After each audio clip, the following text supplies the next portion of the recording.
Down in Devon, the league's bottom club, Torquay United, failed to win again. They trailed to Hereford and Steve White. Richard Hancock's did equalise, but even against 10 men in the second half, Torquay couldn't squeeze out a victory. One side effect from Torquay's ailing season is the sudden interest their fans now have in the fortunes of Stevenage Borough, the team leading the Vauxhall Conference. Stevenage have even created their own fan club on the internet.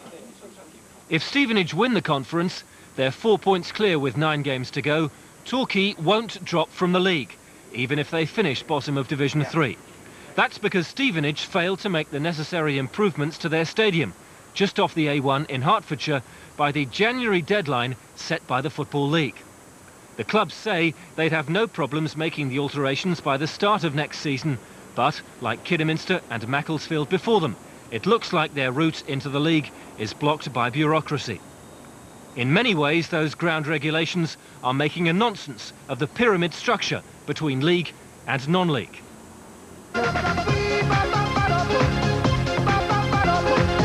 So, are those regulations too tough, and should the Football League look again at the deadlines they set aspiring clubs from the Vauxhall Conference? Victor Green is the Stevenage chairman. The whole thing is based on a criteria of capacity of 6,000 people, and the problem that you're faced with is not completing the 6,000 capacity, but it's doing it by December the 31st, which is 8 months before the season starts, and that's the stumbling block. It's happened for the last 2 seasons, and I think this is something the Football League should take note of.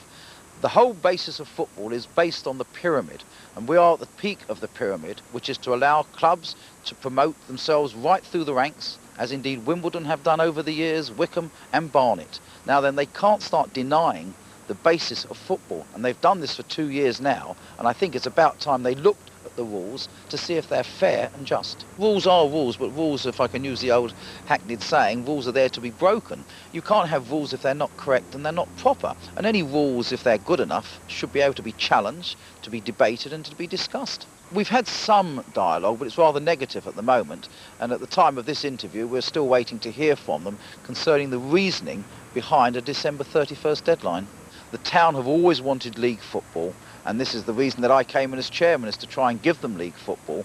We have our sort of foot on the bottom rung of the ladder of league football, and the last thing in the world that we want is to be denied the opportunity once we've achieved the very difficult task of hopefully winning the Conference League.